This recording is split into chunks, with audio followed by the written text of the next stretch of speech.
আসসালামু আলাইকুম, welcome to my business voice. আজকে ছিল আমার 7 দিনের স্টাডি চ্যালেঞ্জের 20তম দিন।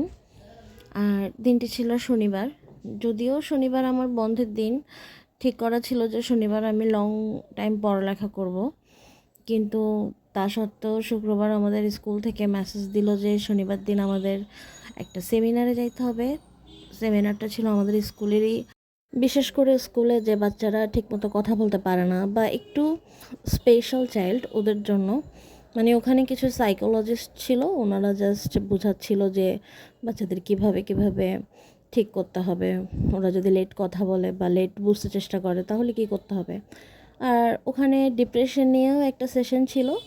তো ওখানে বিভিন্ন যে মানসিক সমস্যা, যেমন ডিপ্রেশন, অ্যাংজাইটি, স্ট্রেস, এডিএসডি, আরও কী কী ছিল আমার এত মনে নেই।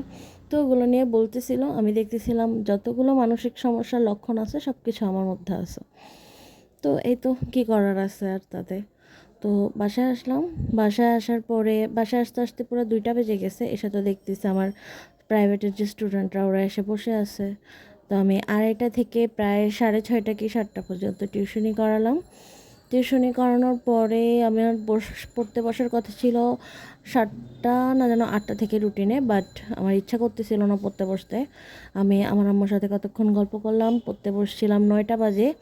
তো ভাবলাম এমনিতে অন্য কোনো দিন হইলে বলতাম যে আচ্ছা 9টা বেজে গেছে, এখন আর কী বা পড়বো, কতক্ষণ বা পড়বো, একদম কালকে থেকে শুরু করবো, এরকম করে পড়া বাদ দিয়ে দিতাম। কিন্তু ওইটা করি নাই আমি। আমি ভাবলাম যে একটু ছোট একটা টার্গেট রাখি, পড়ি। তো আমার টার্গেট ছিল ইন্টারন্যাশনাল অ্যাফেয়ারের যে বিভিন্ন সভ্যতাগুলো আছে, মিশরীয় সভ্যতা, জৈনিক সভ্যতা, সিন্ধু সভ্যতা ইত্যাদি। তো ওইটার টপিকটাই অনেক ছোট ছিল, তো ভাবলাম ওইটা পড়ি।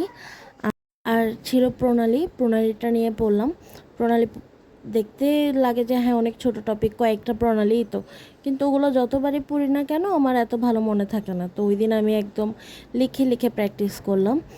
আমার কোচিংয়ে ইন্টারন্যাশনাল অ্যাফেয়ারের উপরে অলরেডি 4টা ক্লাস হয়ে গেছে। মহাদেশের যে টপিকটা আছে, এশিয়া, ইউরোপ, আফ্রিকা, ওই টপিকগুলোর উপরে 4টা ক্লাস হয়ে গেছে। তো আমি ঠিক করছিলাম 4টা ক্লাস করব, কিন্তু আমি সময় করে উঠতে পারি না 4টা ক্লাস দেখে শেষ করার মতো। এই কারণে কোচিংয়ের পিডিএফ বের করে একটু চোখ বুলাইলাম। যদিও এই ক্লাসগুলো আমি আগে করছি, তাই ভাবলাম আর ক্লাস না করি 4টা। পিডিএফগুলো প্রথমে একটু দেখলাম কী কী পড়াইছে স্যাররা, এরপরে আমি ঠিক করলাম যে আমি কী কী পড়বো। আর ছিল ইংলিশ গত দিনের ছিল ওয়ান ওয়ার্ড সাবস্টিটিউশন, যেটা এর আগের দিনও পড়া হয় নাই, তো ওইটাও আমি আবার রাখলাম। পড়া শুরু করছি 9টা বাজে। তো সভ্যতাগুলো আমি 2বার করে পড়ছি, কারণ সভ্যতাগুলো এর আগে আমি এত ভালো করে পড়ি নাই। বেসিক ভিউ থেকে সভ্যতা পড়লাম, কারণ হচ্ছে আমার লেকচার শিটে এত ভালো করে হয়তো দেওয়া নাই, এই কারণে বেসিক ভিউ থেকে পড়লাম। তারপরে 2বার করে রিভাইজ করার পরে এটার এমসিকিউগুলো প্র্যাকটিস করলাম। এরপরে প্রণালীগুলো শিখতেছিলাম এক পৃষ্ঠা করে, দেন লিখে লিখে প্র্যাকটিস করতেছিলাম।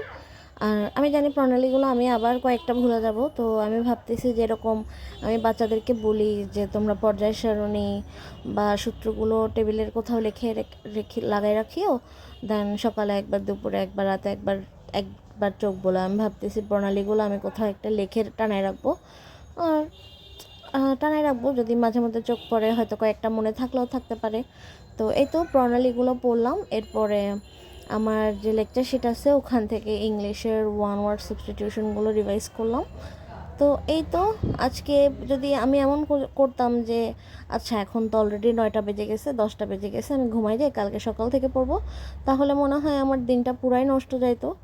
আর যেহেতু আমি পড়তে বসছিলাম 9টা থেকে, আমি প্রায় 1টা 1:30টা পর্যন্ত পড়ছি, যদিও মাঝখানে আমার টাইমারটা অন ছিল না।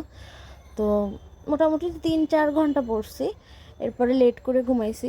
আসলে লেট করে ঘুমানোটা উচিত হয় না, আমি জানি যে পরের দিন ঘুম থেকে উঠতে আমার সমস্যা হবে, যেহেতু আমার স্কুল আছে, লেট হইলে আমার স্কুলে অনেক বকা শুনতে হবে। তাও ভাবলাম আচ্ছা তার চেয়ে পরেই ঘুমাই একসাথে, এমনিতেও তো অনেক সময় শুয়ে মোবাইলে টিপি। তো এই তো আজকের আমার এইটুকু শর্ট স্টাডি সেশন ছিল।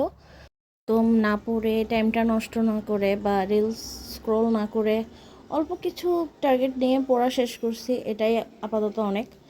হয়তো বাকিদের মতো 12 ঘন্টা, 13 ঘন্টা বা 8-10 ঘন্টা পড়া হচ্ছে না। যদি আমি নিজেও ঠিক করি আমি 6-7 ঘন্টা পড়বো, তাও যতটুকু পড়তে পারছি ততটুকুই আপাতত অনেক। এই তো আজকে এই পর্যন্তই। আল্লাহ হাফেজ।